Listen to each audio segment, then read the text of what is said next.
very hello to all of you and welcome to the Mission Chemistry. I am going to start chapter 1st of class 11th, that is some basic concepts of chemistry.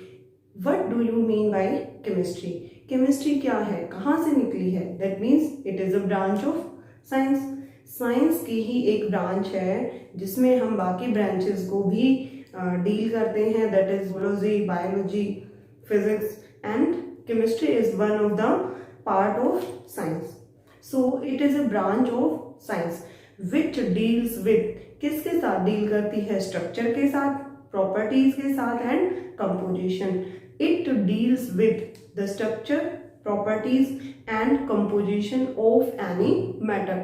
किसी भी matter में structure, properties और अगर matter की composition को हम study करते हैं, दैट मीन्स हम कौन सी ब्रांच को डील कर रहे हैं, कौन सी ब्रांच को स्टडी कर रहे हैं साइंस में, that is chemistry.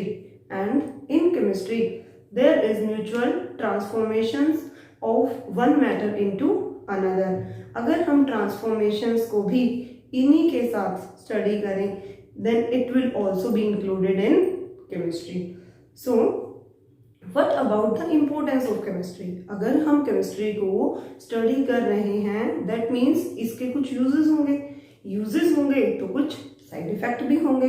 That means अगर हम यूजेस की बात करें या इम्पोर्टेंस की बात करें, then there are some importance that in various categories chemistry is involved to help the Mankind.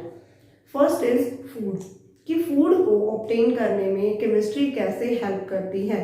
That is food contain proteins, vitamins etcetera.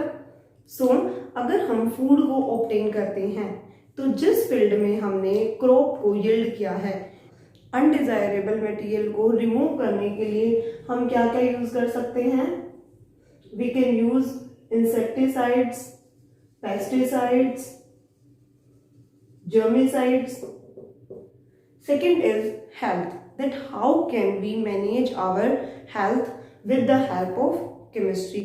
Health में सबसे पहले हम डिसइंफेक्टेंट को कंसीडर कर सकते हैं. इसके अंदर हम कुछ मेडिसिन को भी कंसीडर कर सकते हैं, like cisplatin and taxol. These are the medicine which help in treatment of cancer. Cancer की ट्रीटमेंट में सिस्प्लेटिन एंड टेक्सोल कुछ हमारे पास एग्जाम्पल हैं जो कैंसर की ट्रीटमेंट में हम यूज कर सकते हैं. या फिर अगर हम बात करें AZT, that is azidothymidine. Azidothymidine is to treat the patient of AIDS. ये कहाँ पर यूज होता है? एड्स की ट्रीटमेंट में. सो हेल्थ के केस में भी हम बहुत जगह पर केमिस्ट्री को इन्वॉल्व करते हैं. Third is sanitation. सैनिटेशन में अगर हम डिसइंफेक्टेंट की बात करें, वो हमने हेल्थ में कंसीडर कर लिया, उसको भी हम किस में कंसीडर कर सकते हैं? सैनिटेशन में. That is health is all about sanitation. अगर हम खुद को सैनिटाइज रखेंगे तभी हमारी हेल्थ क्या होगी? ठीक रहेगी. So in sanitation we can use antiseptics.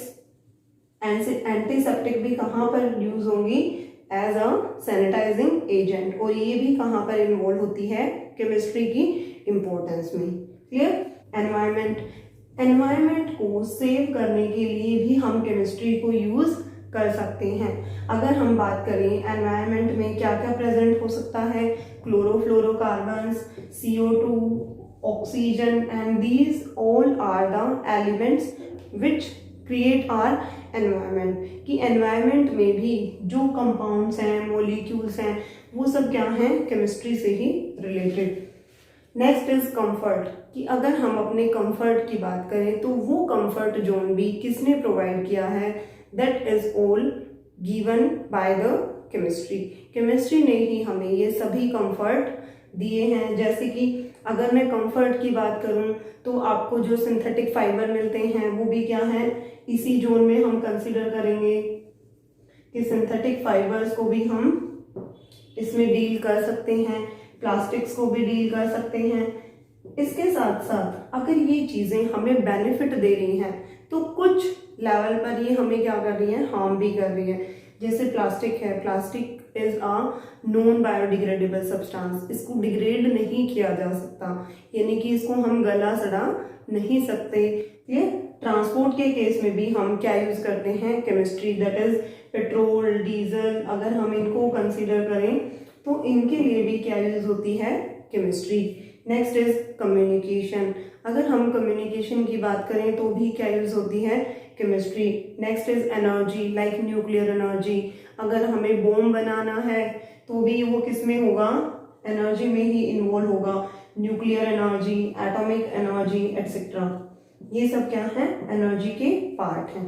But ये भी क्या है, कुछ लेवल पर हार्मफुल है, क्योंकि बॉम्ब से कोई पॉजिटिव इफेक्ट तो होता नहीं है। बट अगर हम वॉर के केस में इसी को लें तो यही बॉम्ब अगर हम किसी भी कंट्री के साथ जैसे अटैक कर दिया किसी कंट्री ने, then we can use our nuclear bomb, atomic bomb, तो उस टाइम पर ये क्या है, हेल्पफुल है। बट कहीं ना कहीं तो इसका क्या है, side effect. So next is industries, अगर हम इंडस्ट्री की बात करें जैसे कि टेक्सटाइल इंडस्ट्री है, अगर हम टेक्सटाइल इंडस्ट्री के अलावा मटेरियल सप्लायर की बात करें, this is all about the importance of chemistry. इसमें से कोई क्वेश्चन नहीं बनता है, अगर आपसे कोई पूछ सकता है then there are these words that what is the full form of AZT, where it is used, like azithromycin can be used in treatment of AIDS and cisplatin and Taxol are used to treat the patient of cancer. Clear?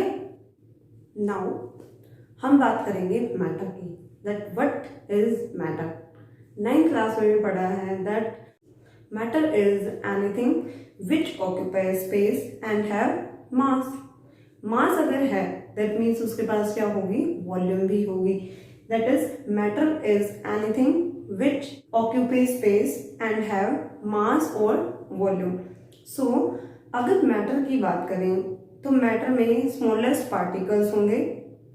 Particles के nature को 9th class में भी study कर चुके हैं and it's not a big deal that we have to revise that. So now we come on to our main, that is कि अगर हम मैटर को क्लासिफाई करें, it is classified on the basis of its properties, that is based on physical properties and based on chemical properties. अब question आया mind में that what are physical and what are chemical properties.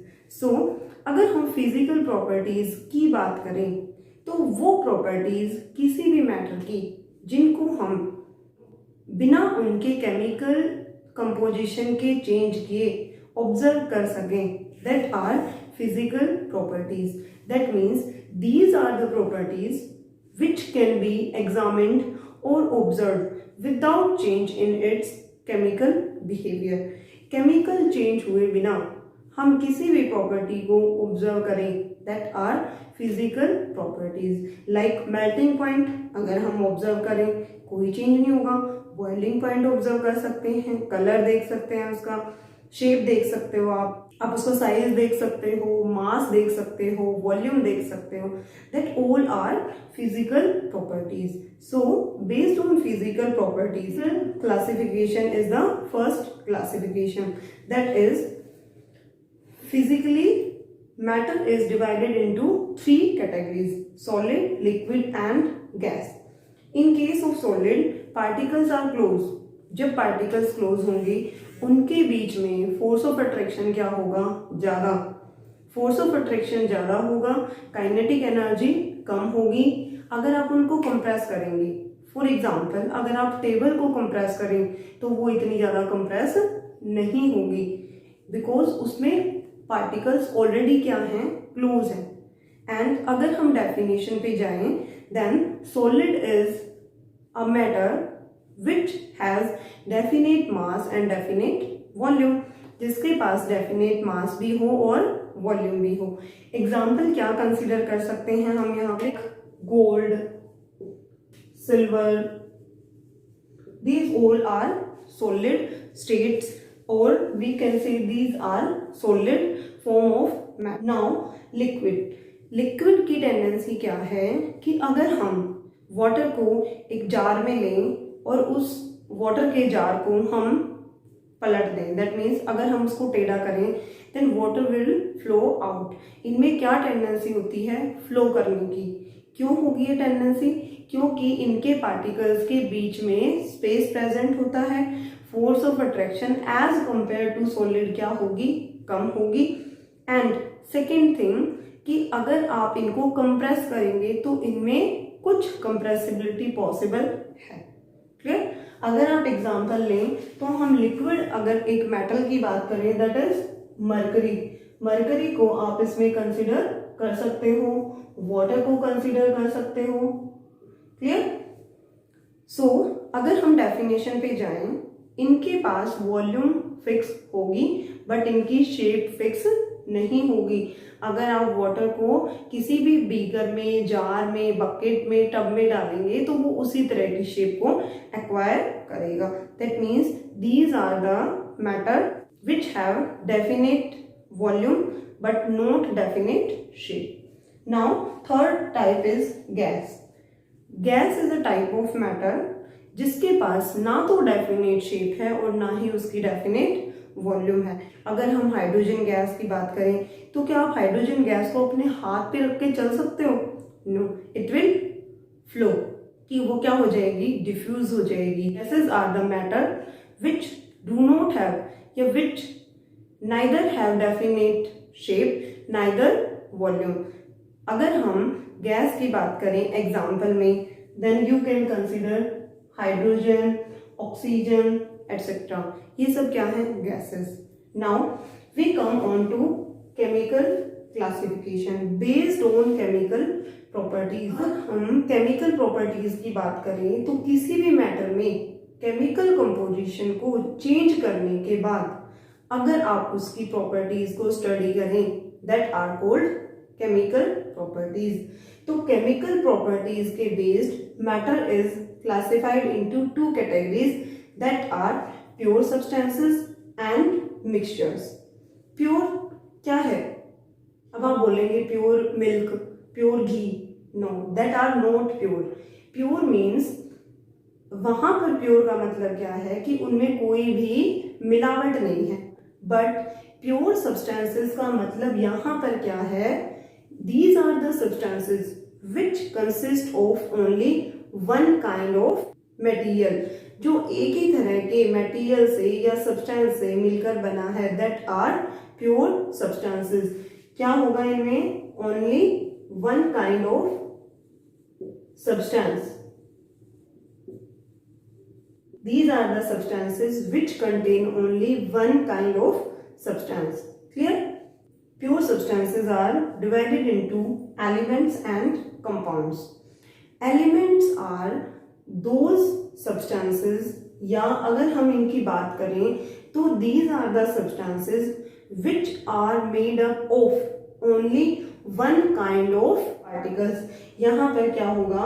सिर्फ एक ही तरह के क्या होंगे? Particles present होंगे और वो पार्टिकल आपके क्या हो सकते हैं? एटम्स भी हो सकते हैं और मॉलिक्यूल्स भी हो सकते हैं। फॉर एग्जांपल अगर हम एटम की बात करें तो जैसे हम इसमें कंसिडर कर सकते हैं कॉपर, गोल्ड भी ले सकते हो आप, सिल्वर भी ले सकते हो। ये सब क्या है? सिर्फ एक ही तरह के एटम्स है। मॉलिक्यूल में आप क्या कंसिडर कर सकते हो? लाइक हाइड्रोजन आप कंसिडर कर सकते हो, ऑक्सीजन आप कंसिडर कर सकते हो। दैट मीन्स इसमें सब्सटेंस एक ही तरह का प्रेजेंट होगा। बट अगर हम सेकेंड टाइप की बात करें that are compounds. These are the substances which are made up of, यहाँ पर क्या था? Only one kind of particle. यहाँ पर क्या आ जाएगा?